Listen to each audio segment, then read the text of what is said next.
지금 오병이어의 기적이 일어났고 그 이후에 제자들은 먼저 재촉하여 예수님께서 보내십니다. 배를 타고 보냅니다. 그리고 무리들이 남아 있었어요. 근데 그 무리들이 보니까 배가 분명히 한 척이었어. 그래서 그 한 척을 타고 갔기 때문에 그때 갈 때 누가 없었어요? 예수님이 안 탔어요. 그러니까 예수님이 분명히 남아 계시겠지 하고 찾아봤는데 예수님이 없어. 그래서 이게 무슨 일이야? 하고 배를 급히 타고 이제 그 제자들을 쫓아간 장면입니다. 그런데 예수님은 어떻게 했죠? 무리를 걸으시고 제자들의 배에 올라타셔서 이미 건너가신 상태죠. 딱 그 상태예요. 자, 무리들 중에 열심을 내는 몇 무리들이 찾아간 겁니다. 열심이 있고 적극적이었습니다. 그런데 그 적극적인 이유가 뭐였죠? 26절에? 네, 맞아요. 그들의 마음 안에는 떡을 먹고 배부른 까닭에 의해서 뭐 좀 더 없나? 라고 쫓아간 거죠. 한마디로 내게 남겨질 이익, 주어질 이익에 대해서 그것을 더 확장하기 위해 예수를 찾았던 거죠. 근데 참 재밌는 건, 흥미로운 건 그렇게 자기의 힘으로 그 목적을 갖고 배를 움직였던 그들의 배는 한낮에 순풍에 돛단 듯 아주 자연스럽게 그곳에 도착합니다. 근데 저번 주에 대조되어서 보여지는 제자들의 배는 어땠죠? 네, 역풍을 맞았고 풍랑이 일었습니다. 그리고 두려움에 떨기까지 하는 시간이 있었습니다. 근데 그들은 뭘 따라간 거죠? 말씀을 따라, 말씀에 의지하여, 말씀 때문에 그 배를 움직였죠. 그런데 그 배는 역풍을 맞고 제자리 걸음 걷듯 아무리 노을 저어도 가지 않는 그런 현상을 맞이하게 됩니다. 여러분 어떤 배를 타시겠습니까? 아멘. 정답을 바로 얘기하시죠. 우리는 어떤 환경에 의해서 내가 하나님께 사랑을 받고 있는지 안 받고 있는지에 대해서 판단할 때가 너무 많습니다. 근데 전혀 그렇지 않다라는 거예요. 주님이 내 배에 오르시는 것이 더 중요하다라는 거죠. 그들의 노를 젓고 제자리 걷듯 하였지만 예수가 그 배에 올라타자마자 어떤 일이 있었죠? 목적지에 도착하는 일이 있습니다. 이 부분들을 여러분 잘 생각하시고 다음 구절로 넘어가 보겠습니다. 이제 27절에서 29절 우리가 읽진 않았으니까 좀 볼게요. 27절 썩을 양식을 위하여 말고 영생하도록 하는 양식을 위하여 하라. 이 양식은 인자가 너희에게 주리니 인자는 아버지 하나님께서 인치신 자니라. 썩을 양식. 이 얘기할 얘기가 참 많아요. 우리 저번 주에 커리어 페어를 했습니다. 잘 아는 우리 다음 세대들에게 인생의 선배들이 사랑의 마음으로 잘 준비해서 진행을 했어요. 제가 그날 참석하면서 너무 재밌었어요. 우리 성도님들이 이렇게 다양한 직업군에서 전문인으로서 살아가고 있고 그 자리에서 하나님의 나라를 잘 심어나가고 있구나 하면서 되게 자랑스러웠어요. 자, 제가 이걸 얘기하는 것은 우리 27절에 이 본문에 대해서 잘못 이해하고 있는 우리 성도님들은 좀 없을 것 같아요. 이게 뭐냐? 이 구절을 이용해서 간증을 종종 들어보신 적이 있을 거예요. 뭐 직장을 다니다가 사업을 하다가 하나님의 감동에 의해서 목사, 선교사로 이렇게 살게 된 계기를 말하면서 썩을 양식을 위해 구하며 살다가 내가 영의 양식을 추구하는 삶을 살게 되어 결단하여 나아갑니다. 뭐 이런, 그렇죠? 물론 그 결단에 대해서 우린 존중하고 박수를 보내야 됩니다. 그런데 정말 이 구절이 거기랑 연결이 되는 건가? 좀 우려스러운 부분이 있죠. 사업을 하거나 직장 생활, 주부로서의 일들은 썩은 양식을 위한 것이고 목사나 선교사가 되는 것은 하나님의 일인가요? 아유, 그래요. 결코 그렇지 않습니다. 거룩한 자가 하는 일이 성직이죠. 거룩한 일이죠. 그럼 여러분 거룩한 자들입니다. 그럼 여러분이 거룩한 자로서 뭔가를 터치하고 만지는 것은 거룩한 일인 것이죠. 예. 하늘의 소명, 부르심에 따라 여러분의 지금 맡겨진 자리에 다 있다라는 겁니다. 이런 기도도 있잖아요. 한 주간 썩어져갈 육신을 위해 썩을 양식을 쫓다가 죄만 짓고 살다가 이렇게 우리 모였습니다. 우리 용서하십시오라는 기도 한 번쯤은 들어보셨을. 예, 옛날에 그런 기도 했어요. 저 눈이 이만해졌는데. 이건 또 뭘까요? 일주일에 한 번 교회에 나와서 봉사하고 섬기는 건 하나님의 일이고 영적인 양식을 위한 일이고 그 외 6일은 다 썩을 양식을 위해 살았던 것일까? 당연히 아닙니다. 이미 여러분 답을 알고 얘기했듯이. 그러니까 썩을 양식과 이제 곧 나올 영원한 양식은 종교적인 일과 비종교적인 일, 그러니까 성과 속에 대해 구분하여 말하는 것이 절대 아닙니다. 잘 들으세요. 주님은 오늘 본문 먹고 살기 위해 필요한 모든 것을 썩을 양식이다 하며 필요 없다 하지 않으셨어요. 그분이 뭘 먹이셨어요? 오병이어 썩을 양식을 먹이신 분이에요. 그러니까 썩을 양식은 필요 없어, 다 필요 없어 이 얘기가 아니라 이건 뭘 얘기하고 싶으신 거냐면 영생이 없다고 하거나 영생이 있는데 영생이 있는 줄 아는데 영생이 있는 건 알지만 없는 것처럼 살아가는 그릇된 우리의 삶의 방식들, 망가진 고장난 우리의 삶의 태도에 대해서 지적하시고 고치시고 질서를 잡으시려고 하는 이야기라는 것을 갖고 출발했으면 좋겠습니다. 그래서 전 분명하게 좀 말씀을 드리면 목사보다 더 믿음이 좋으셔야 돼요. 여러분들이. 왜 그럴까요? 저는 솔직히 온실 속의 화초입니다. 제가 일주일 동안 믿지 않는 자 안 만나려면 충분히 안 만날 수 있어요. 저는 만나는 사람이 다 믿는 자들이에요. 네. 정말 최전방에 있는 분들은 누구시냐면 여러분들이에요. 근데 우리는 목사가 나보다 더 믿음이 좋아야 된다고 생각하십니다. 물론 그러긴 해야 되나요? 모르겠어요. 그래서 제가 전 이제 놀랍니다 이런 게 아니라 여러분들이 정말 최전방에 있기 때문에 저보다 더 기도를 더 많이 하셔야 돼요. 네. 저보다 더 그 영적 전쟁을 해서 살아남으려고 버티셔야 되고 힘 쓰셔야 된다는 거죠. 그러니까 저보다 더 많이 기도하세요. 영적으로 저보다 더 무장되셔야 된다는 것. 그걸 좀 얘기하고 싶습니다. 28절, 29절. 자, 그렇게 얘기를 했더니 그들이 다시 한번 묻습니다. 어떻게? 썩을 양식을 위해 일하지 말고 영생하는 양식을 위해 하라라고 예수님이 말하니까 이들이 뭐라고 대답했죠? 우리가 어떻게 하여야 하나님의 일을 하오리까? 29절. 하나님께서 보내신 일을 뭐라고요? 믿는 것이 하나님의 일이라. 여러분 하나님의 일 하고 싶으시죠? 궁금하시죠? 그게 뭐라고요? 맞아요. 예수 그리스도를 믿는 것입니다. 근데 누가? 하나님이 보내신. 이게 정말 좀 중요한 부분이긴 합니다. 하나님께서 내가 보내겠다 하신 그 내용이 다 어디에 있죠? 구약에 있죠. 구약에. 그렇죠?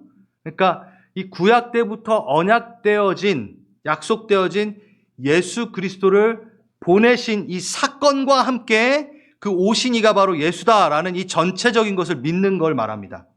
그러니까 예수님은 나의 구수해 주시고 할렐루야 그 정도 끝이 아니라 이분이 하늘에서부터 내려왔고 구약 때부터 계속해서 우리에게 오시기 그 과정까지에 대한 하나님이 보내신이라는 것을 믿는 것이죠. 예. 창조 때부터 어떠한 약속이 있었죠? 창세기 3장에 여자의 후손을 보내 너희를 구속하리라 라는 그 약속부터 시작해서 창조의 언약이 있었고 그 다음에 노아의 언약. 자, 우리 성경 공부하신 분들 뭐예요? 창노아 예? 창노아. 나 기다릴 거예요. 그렇지. 시다세. 지금 무슨 얘기인가 할 수 있죠? 창조 언약, 노아 언약, 아브라함 언약, 그 다음 신의 산 언약, 그 다음 다윗 언약, 그 다음 새 언약. 이 언약이 쭉 이어지면서 새 언약 대신 예수가 오신 겁니다. 창노아, 시다세. 네, 우리 공부하신 분들은 아시죠? 자, 그렇게 약속되어진 분이 오셨다라는 것을 알고 무엇보다 여러분 잘 들어주세요. 예수 그리스도를 난 믿습니다 라고 했으니까 그 고백한 일이 믿는 거니까 이 고백을 했다고 하나님의 일을 다 마쳤다 생각하시면 또 안 되겠죠. 내가 그 고백하는 순간 난 하나님의 일을 다 마쳤어. 믿었음이 된 거 아닌가? 이제 나에게는 남아있는 하나님의 일이 없도다. 이러시면 안 돼요. 네? 과거 일로 생각하시는 게 아니라 뭐요? 네. 믿음은 항상 뭘 동반합니까? 삶을 동반하게 돼 있죠. 그래서 그 삶으로 동반되어진 예수를 믿음까지 우리는 생각을 해야 됩니다. 그거는 다음 주에 아마 하게 될 것 같아요.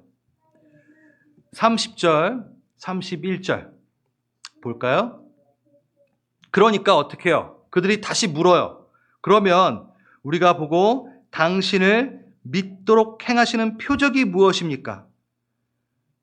기록된 바 하늘에서 그들에게 떡을 주어 먹게 하였다 함과 같이 우리 조상들은 광야에서 만나를 먹었나이다. 참 이 말이 빈정상해요. 솔직히 예수님 입장에선. 무슨 얘기냐? 하나님의 일, 나를 믿는 것이다 라고 얘기했고 썩을 양식이 아니라 영생하는 양식을 얻으려면 나를 믿어야 된다. 그렇죠? 그게 영생하는 양식이다. 이거는 다음 주에 좀 더 구체적으로 얘기할 겁니다. 그런데 그렇게 얘기했더니만 뭐라 그랬다고요? 당신을 믿도록 표적을 더 보이소서 이 얘기를 하는 거예요. 솔직히. 표적이 무엇입니까? 방금 표적 봤는데 오병이어 봤는데 더 보여달라는 거예요. 왜일까요? 뒤에 얘기했어요. 40년 동안 떡을 먹어준 거랑 오병이어 한 끼는 좀 스케일이 다른 거 아닌가요? 뭐 이런 식이죠. 아니 40년 동안 계속 내린 거랑 도와준 거랑 한 끼 좀 지금 먹여줬다고 그 표적으로 때우시려고 그래요? 더 큰 표적 보여주세요. 뭐 이런 얘기예요 지금. 이들의 질문 안에는 아주 편향된 관점이 있습니다. 제가 하나 질문을 하죠. 여러분 광야 40년 하면 제일 먼저 떠올라야 되는 거는 뭘까요? 광야 40년 딱 이렇게 하면 이스라엘 백성이다. 그러면 예? 만나 하시면 안 돼요. 이들은 지금 광야 40년 하면 벌써 뭐가 제일 먼저? 만나만 떠오르는 거예요. 근데 여러분 광야 40년 하면 제일 먼저 떠올라야 되는 게 뭐죠? 내가 가데스 바네아에서 하나님이 들어가라 하신 그 가나안 땅에 믿음으로 들어갔어야 되는데 우리 조상들이 나는 메뚜기 같아. 안악져서는 거인이고 그래서 못 들어가겠어. 누구? 하나님을 신뢰하지 못하겠어. 하나님이 약속하신 땅, 약속은 무슨 너무 힘들 것 같아. No! 난 당신을 신뢰할 수 없습니다 하고 돌이킨 그 장소. 그래서 뭐가 생겼어요? 광야 40년이 생긴 거잖아요. 그전엔 광야 40년 아니었어요. 예? 그쵸? 40년 갈 필요가 없었죠? 처음 듣는 것처럼 이렇게 하시면 안 되는데. 그래서 40년이 생긴 거잖아요. 그러니까 광야 40년은 만나가 먼저 떠올라야 되는 게 아니라 뭐가? 나의 불순종, 우리의 불순종, 우리 조상의 불순종, 신뢰 없음, 자기 연민. 예? 난 약해요. 난 그래서 아무것도 못해요. 내가 제일 불쌍하다니까요.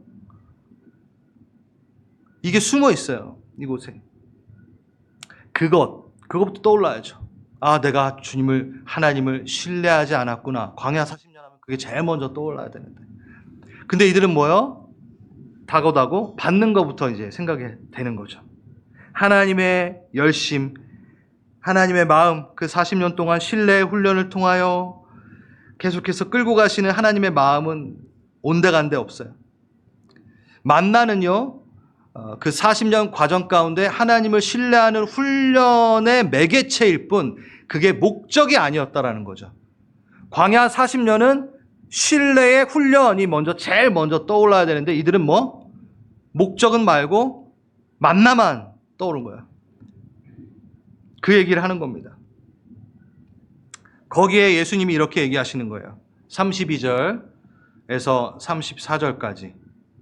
얼마나 답답하셨으면. 진실로 내가 진짜 말하는데 얘들아. 모세가 너에게 하늘로부터 떡을 준 것이 아니라 내 아버지께서 너희에게 하늘로부터 참떡을 주사. 이게 중요한 게 뭐냐면 누굴 봐야 되는지 좀 광야에서 너는 만나보지 말고 뭘 봤어야 돼? 하나님 봤어야 돼. 하나님한테 배웠어야 돼. 견지망월 아시죠? 예. 달을 보라고 손가락을 이렇게 했는데 뭘 봐요? 달은 안 보고 손가락만 보고 있어요. 달 봐야 되는데 그 얘기예요. 자, 만나는 뭐요? 하나님 보라고 했는데 만나만 보고 있어요. 그러니까 예수님께서 뭐라고요? 하나님께서 보내신 만나다. 그러니까 이건 모세가 준 것도 아니고 만나가 중요한 것도 아니고 하나님이 주신 게 중요한 거야. 그러니까 하나님을 보는 훈련이야. 너가 지금 여기서 만나보는 걸로 끝나는 게 아니라 하나님을 보는 게 정말 목적이야라고 지금 말하고 있는 거죠. 그러니까 하늘에 계신 그분에게 관심을 가져라. 그러니까 오병이어의 이 사건 가운데 예수님께서 계속 말씀하고 싶으신 거는 만나, 썩을 양식에 관심을 두지 말고 그 하늘에 관심을 두라는 얘기라는 걸 여러분 너무나 잘 아시듯 그 얘기를 하시는 거예요. 하나님을 찾는 게 더 중요하다.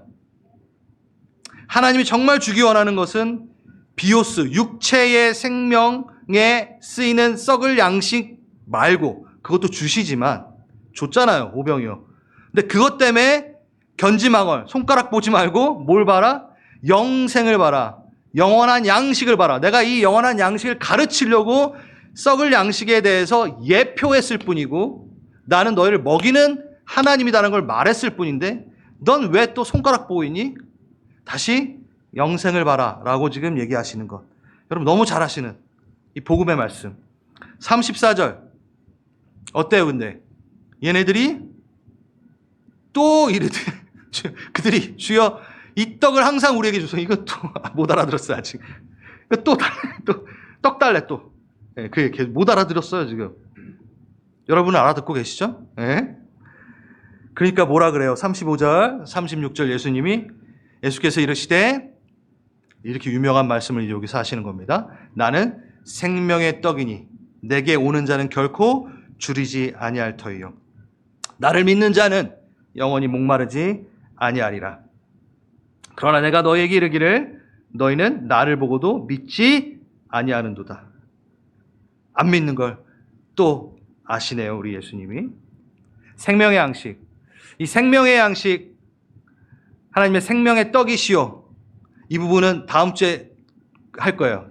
이게 같이 할 수가 없더라고요. 너무 중요한 거라서 시간이 안 될 것 같아서 다음에 할 건데 여러분 잠깐 좀 생각을 해보세요. 생명의 양식, 영생에 대한 얘기, 아주 기본적인 복음 이야기이죠. 그렇죠?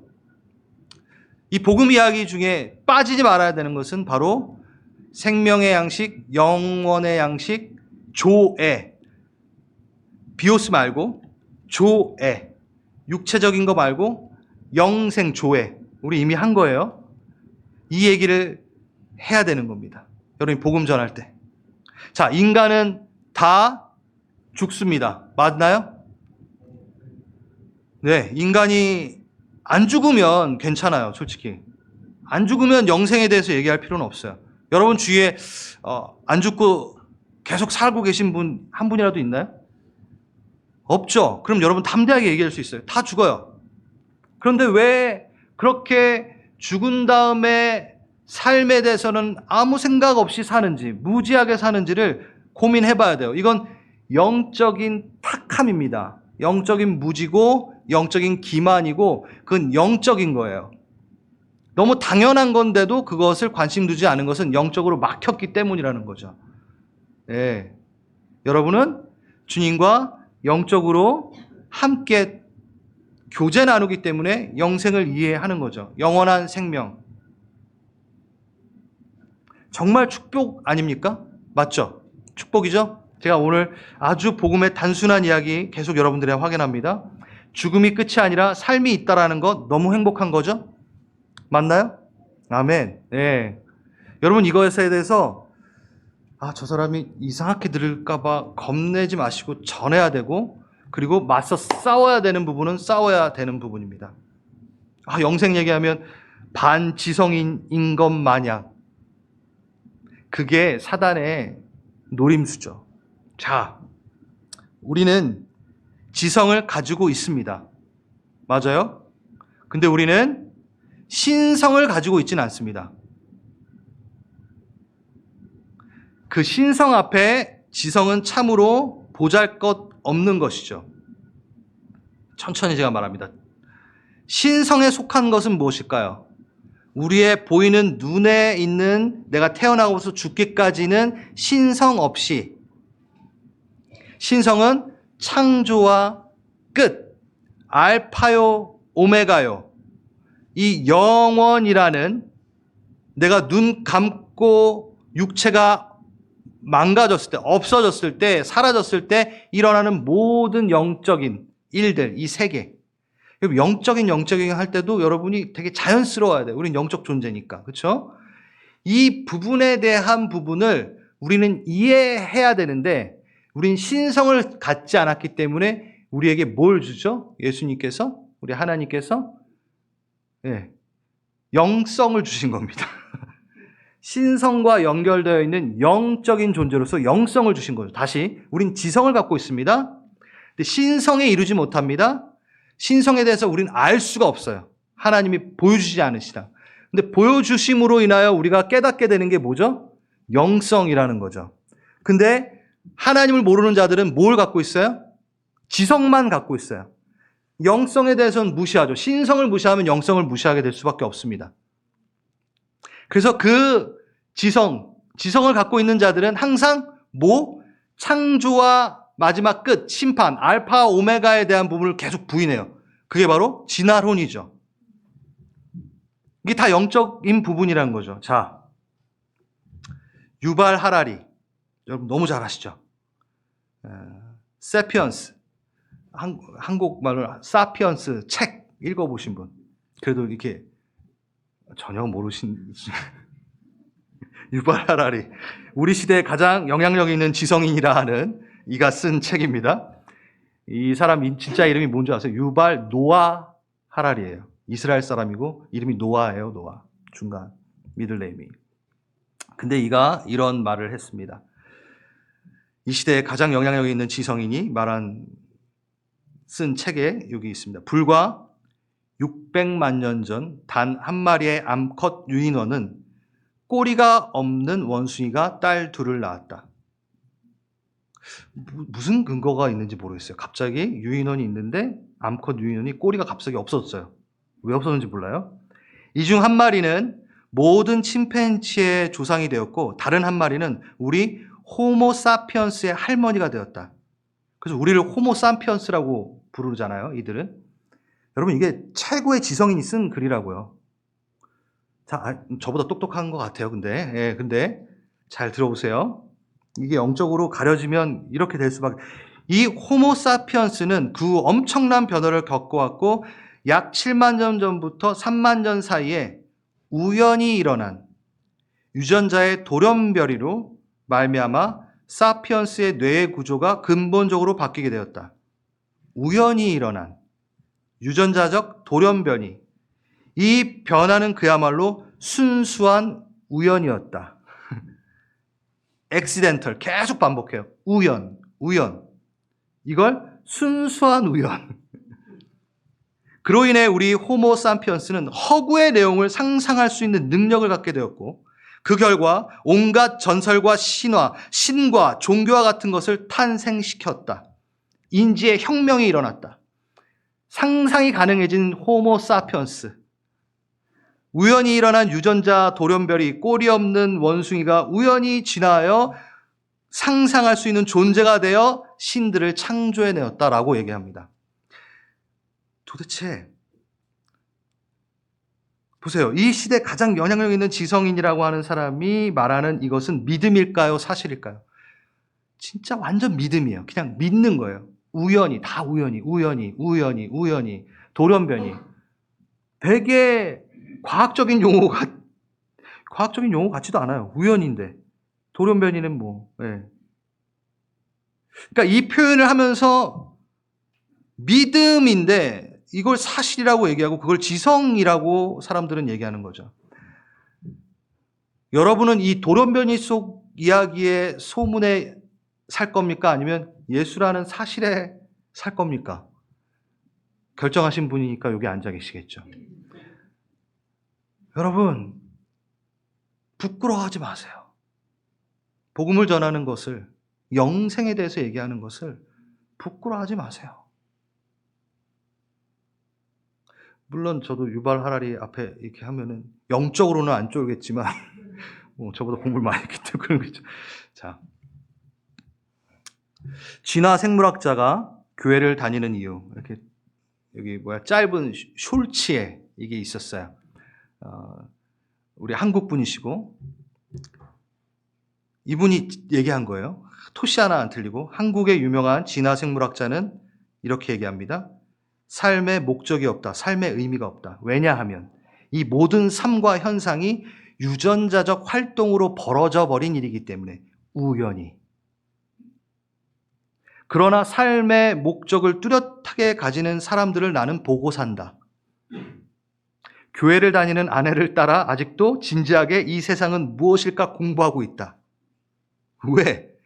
교회 다니는 아내는 어디서 자기가 왔고 분명한 목적이 있고 부르심이 있다는 걸 막 얘기하면서 너무 힘든 상황인데도 하나님을 붙들고 이겨내고 너무 행복해 보이는 것은 도대체 뭐지? 보게 되며 교회를 다니시고 계신대요, 그분이.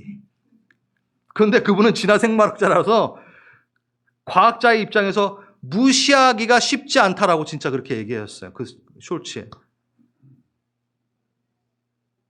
좀 더 지성인이면 깨닫는 거, 조금 더 알면 이렇게 되지 않을까. 제가 갑자기 이 얘기를 왜 하냐면요. 영생에 대한 얘기를 우리가 계속 해야 되고, 곧, 영생의 양식, 썩을 양식, 영생. 이게 그냥 성경에 그냥 고리타분하게 몇천 년 전에 쓰여진 얘기가 아니에요. 실제 하는 얘기입니다. 우리의 얘기입니다. 37절부터 40절까지 좀 보겠습니다. 마지막입니다. 아버지께서 내게 주시는 자 내게로 올 것이요 내게 오는 자는 결코 내쫓지 아니하리라. 38절부터 뭐가 잘 반복되는지 좀 보세요. 내가 하늘에서 내려온 것은 내 뜻을 행하려 함이 아니다. 나를 보내신 이의 뜻을 행하려 함이라. 나를 보내신 이의 뜻은 내게 주신 자 중에 하나도 잃어버리지 않고 마지막 날까지 살리는 것. 내 아버지의 뜻은 아들을 보고 믿는 자마다 영생을 얻는 이것이니 마지막 날에 내가 이를 다시 살리라 하시니라 하면서 6장에 이제 생명의 떡에 대한 얘기를 쭉 또 하십니다. 비오스, 다시 육신의 생명을 우리는 비오스의 생명이라고 합니다. 우리 육체적인 생명. 네. 근데 영적인 생명은 뭐라고요? 헬라어로 조의 생명. 하나님께서 이 비오스의 생명에 대해서 무가치하다라고 하신 적이 한 번이라도 있을까요? 없어요. 하나님이 주신 겁니다. 비오스의 이 육체의 생명 또한 당연하죠. 하나님의 숨을 생명이 불어 들어와. 우리는 내 숨을 사는 게 아니라 누구의 숨? 하나님의 숨을 살기 시작하는 거예요. 내가 스스로 생명, 스스로 숨 쉬는 존재가 아니에요. 숨을 거두었다라고 우리가 표현하잖아요. 내 거 아니니까 걷어간 거죠. 거두었다. 왔다. 갔다. 난 아무것도 한 존재가 아니야. 하나님의 숨을 사는 자. 근데 이 숨을 준 게 비오스라는 생명을 주시면서 생명이, 영의 생명까지 우리에게 불어넣으신 게 바로 하나님인데 지금 비오스 이 부분, 비오스의 생명 당연히 하나님의 뜻대로 잘 사용해야 되죠. 아무거나 먹으면 안 되죠. 여러분 아무거나 먹고 아무렇게나 살면 여러분 암에 걸리고요. 병에 걸려요. 그걸 갖고 하나님한테 따질 수는 없습니다. 여러분의 질병이 어디서 왔는지 잘 봐야 돼요. 우리는 그 질병에 대해서 나는 무고하오니 라고 말할 수 없다는 거죠. 그래서 우리는 육체를 잘 관리하고 육체의 양식 또한 잘 먹어야 됩니다. 중요하지 않다라는 게 아닙니다. 그런데 이 육신의 일, 썩을 양식의 일들, 당장 앞에 놓인 삶의 문제들, 망가지고 부족하여진 이 삶의 문제들에 대해서 예수님 안에 해결 받아야 됩니까? 안 받아야 됩니까? 받아야 돼요. 그러니까 계속 제가 얘기하는 거는 이 썩을 양식이, 썩을 육체가 아무런 가치가 없다고 얘기하지 않으신다라는 거예요. 우리 나와서 무슨 기도해요? 썩을 양식, 썩을 육체에 대해서 기도 많이 하잖아요. 그걸 하나님 들으시지 않는다라가 얘기 아닙니다. 여러분, 만약에 그렇게 되면은 주님께로 오는 그 교제의 문턱이 너무 멀죠. 첫 발을 내딛고, 저마저도 예수님을 처음 알게 된 게 제 다리가 기적적으로 나면서 주님을 알게 된 사건이 있었고, 이것은 첫 발을 내딛는 거죠. 그런데 지금 계속 무슨 얘기하냐? 이게 전부라고 생각하면 안 된다라는 얘기. 너무 당연한 얘기. 썩을 양식이 중요하지 않아 라고 얘기하는 게 아니라 너네가 그것만 있고 영원한 것이 분명히 있는데 그것이 없는 것 마냥 살고 있는 우리의 삶의 태도, 삶의 방식에 대해서 계속 얘기하시는 거죠. 이게 썩을 양식에 대한 부분이 전부라고 생각할 때 문제가 있다라고 얘기하시는 거죠. 예를 들어 볼게요. 우린 이걸 다뤄야 됩니다. 병원. 우린 병원에 나가죠. 비오스라는 육체에 대한 부분을 고침받기 위해서. 자, 그런데 그 비오스라는 그 육체에 대한 부분을 관여하는 그 병원이 목적 자체가 그 비오스라는 생명을 위해 있는 그 병원이라는 존재가 거기서 옷을 팔고 음식을 팔아요. 생명은 안 달아요. 그럼 어떻게 해요? 큰일 나죠. 병원은 무슨 역할을 해야 돼요? 그 비오스 생명에 대해서 관여하고 그것을 고치고 그것을 살려내는 역할을 해야 되는 거죠. 근데 그 병원에 옷 파는 데가 있나요? 있어요. 식당이 있나요? 병원에? 있어요. 그런데 그거보다 뭘 더 가치를 둬야 돼요? 생명을 살리는 것. 병원이 있는 목적은 뭐다? 생명을 살리는 것이요. 옷 팔고 식당은 부수적인 거다. 똑같습니다. 지금 제가 육체의 생명에 대해서, 영적인 생명에 대해서 한번 얘기해 봅시다. 영적인 생명에 대해서 우리 교회가 뭐에 목숨 걸어야 돼요?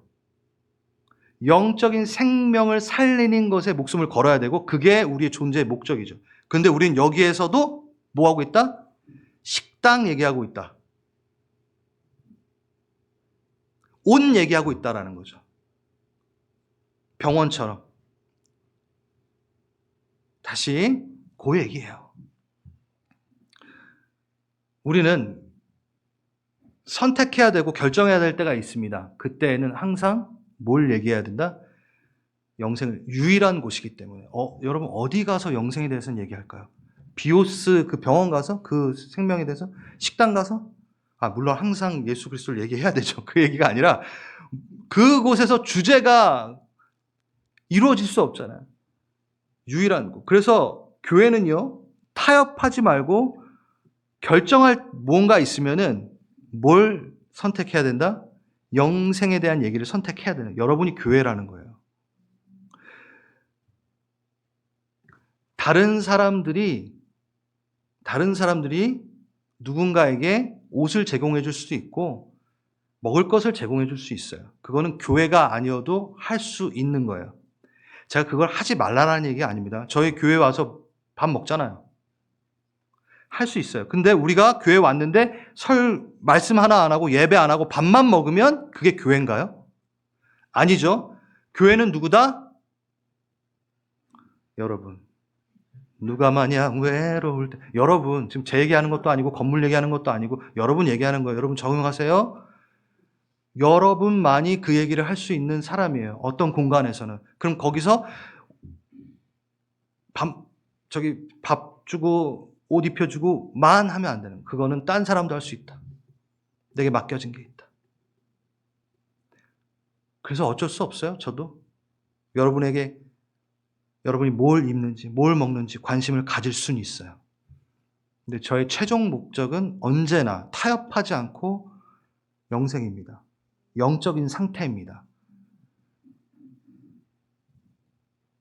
그래서 저는 그걸 선택을 해요. 그게 하나님의 뜻입니다. 누구? 예수 그리스도께 말하신 한 명도 놓치지 않는 하나님의 뜻 가운데 한 명도 놓치고 싶지 않으시는 그 하나님의 마음의 뜻을 이루시는 예수님의 마음. 그래서 영생. 세 개의 구절에서 4번이나 반복되고 있습니다. 하나님의 뜻을 다루는 유일한 곳. 하나님 앞에서만이 다루어지는 누구의 뜻? 하나님의 뜻. 그분의 뜻은 하나도 포기하고 싶어 하지 않으시는 사랑의 뜻이 분명히 있습니다. 그렇죠? 여러분, 하나님의 뜻이 왜 중요한가요? 질문입니다, 이번엔. 하나님의 뜻이 왜 중요하죠? 왜 하나님의 뜻을 구해야 되는가? 생각해 보셨어요? 왜일까요? 요게 본다면 예수님이 그렇게 하셨으니까. 그리고 포기하지 않으시니까. 나를 포기하지 않으시듯. 자, 그런 거 분명히 있고, 광역적으로 좀 넓게 본다면, 여러분은 왜 하나님의 뜻을 물어봐야 되고, 왜 하나님의 뜻이 중요하죠? 궁극적인 답변입니다, 이건. 질문이에요. 왜일까요? 고민해 보셨어요? 가장 완벽한 결과를 내시기 때문에, 가장 완전한 계획을 가지고 계시기 때문에 그의 뜻을 물어봐야 돼요. 그의 뜻은 완전하고 완벽합니다. 그래서 물어봐야 돼요. 나는 완벽하지 않고 완전하지 않은 계획과 뜻을 펼치죠. 그러니 내가 완전해지려면 창세 때의 그 모습처럼 하나님이 원하시는 그 모습으로 내가 회복되려면 어디로 가야 돼요? 하나님의 뜻으로 가야 돼요. 그럼 하나님의 뜻은 어디 있죠? 하나님 존전 앞에 있겠죠. 그렇죠? 그러니까 하나님 뜻을 구합니다 라고 했을 때 내가 원하는 뜻을 들으려고 하는 순간 여러분은 하나님의 뜻을 못 듣겠죠. 항상 내게 이득이 되는 뜻을 들으려고 하나님께 물어요. 하나님의 뜻, 하나님의 이득이 되는 거를 말씀하시는 게 하나님의 뜻인데 자꾸 내 뜻에 대해서 하나님께 물어봐. 그럼 지 뜻이지 왜 자꾸 하나님 뜻 물어봐. 희한해, 우리는. 그렇다라는 거죠. 하나님의 뜻, 그것이 완벽하고 완전하게 누구에게? 하나님에게? 나에게. 그래서 하나님을 만난다 했을 때 우리는 어디에 들어가는 거예요? 그냥 만난다, 친밀함이 있다라고까지만이 아니라 그의 완벽한 계획에 들어가 버리는 거죠. 그래서 예배하라는 거예요. 시편에 다윗이 얘기합니다. 내가 여호와의 집을 사모합니다. 그의 성전을 사모합니다. 그 안에서 그의 아름다움을 앙망합니다. 그가 누렸던 게 뭘까요? 하나님의 보좌를 누렸습니다. 하나님의 성전에 거하고 그의 보좌 앞에 나아가는 그 이유가 뭘까요? 그게 일생의 소원이라고 다윗은 말합니다. 왜 그랬을까요? 답은 벌써 말했어요. 하나님의 뜻을 듣기 위해서입니다. 그냥 거기 안에서 그냥 농땡이 피고 그러려고 하는 게 아니라 그의 보좌, 그 통치 안에 들어간다라는 뜻이죠. 왜 그것을 바라볼까? 그 길을 왜 궁금해야 될까? 왜 궁금해야 되죠? 완벽하시니까? 그냥 자, 계속, 요거 너무 중요하기 때문에 계속 물어보는 거예요. 그분이 완벽하시기 때문에 끝? 아니, 내 완벽한 길을 그가 갖고 계시기 때문에. 응? 자, 마무리하겠습니다. 자, 그분의 완벽한 계획은 항상 나를 포함해서 완벽한 계획을 갖고 계세요. 그래서 우리가 예배하라고 할 때, 나의 만족, 나의 회복은요, 하나님의 창조하신 그 목적으로 돌아갈 때 만족이 이루어지고 회복이 일어납니다. 그래서 만족과 회복이 있는 예배는, 만족과 회복을 위한 기도를 드리는 예배가 아닙니다. 이게 좀 어려울 수 있는데, 여러분 마음을 열고 좀 들어주세요. 이제 끝났습니다. 진짜 끝낼게요, 여러분. 자, 예배의 목적은 뭐죠? 나의 만족과 나의 회복에 있나요? 결코 그렇지 않습니다. 그러면 예배의 목적은 뭐죠? 하나님 자체를 만으로 경외함으로 드리는 예배. 하나님 자체가 존재가 경외롭고 존귀하기 때문에 나와 손을 드는 게 예배죠. 그럼 예배라는 정의가 확실해졌습니다. 그 예배 안에 들어갈 때에는 우리가 뭘 본다고요? 하나님의 뜻을 보게 돼요. 하나님의 다스림을 보게 돼요. 하나님의 계획을 보게 돼요. 그러니까 거기에 내 계획도 거기에 포함되니까 부수적으로 우리가 뭘 누리게 돼요? 내 계획을 알게 되고 내 길을 알게 되죠. 그것 가운데 뭐가 일어나죠? 회복이 일어나죠. 내가 그 창조로 닿았으니까. 그 예배 안에 경외함으로 나아가는 그 예배 안에 그걸 추구함 안에 그 안에는 뭐가 있냐면 친밀함도 있고 하나님의 생명의 뜻도 있고 내가 어떻게 가라는 말도 있을 것이고 영적인 깨달음도 있을 것이고 무엇보다도 그 예배의 진짜 목적인 하나님을 높임이 있을 것이고 그리고 예배가 끝날 수도 있어요. 예배를 막 드리다가 내가 회복되고 내 문제가 해결되지 않은 채 끝날 수 있다는 거예요. 예배가. 왜? 예배의 목적이 그거니까. 그런데 그렇게 나아갈 때 하나님은 뭘 베푸신다? 나에게 뜻을 가르치시고 부수적으로 썩을 양식인 내 몸을 회복시키시기도 하시고 내가 필요한 어떠한 생각들, 뜻을 가르쳐 주시기도 하시고 근데 내가 이걸 목적으로 예배하는 순간 예배가 망가지기 때문에 어떠한 교제와 교류도 일어날 수 없는 썩을 양식만 구하는 예배가 돼버리기 때문에 단절이 돼버린다는 거예요. 그래서 제가 여러분들 이렇게 막 힘을 내어 얘기하는 거는 꼼수인데 이것도 여러분 진짜 회복되고 싶으세요? 여러분의 썩어질 비오스가 뭔가 회복을 얻고 싶으세요? 그러면 이거 잠깐 내려놓고 뭐부터? 예배, 제대로 된 예배를 하세요. 그럼 그 안에서 부수적으로 이게 만나져요.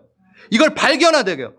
당장은 아니더라도 한 달 있다, 1년 있다 그 해답을 얻게 됩니다.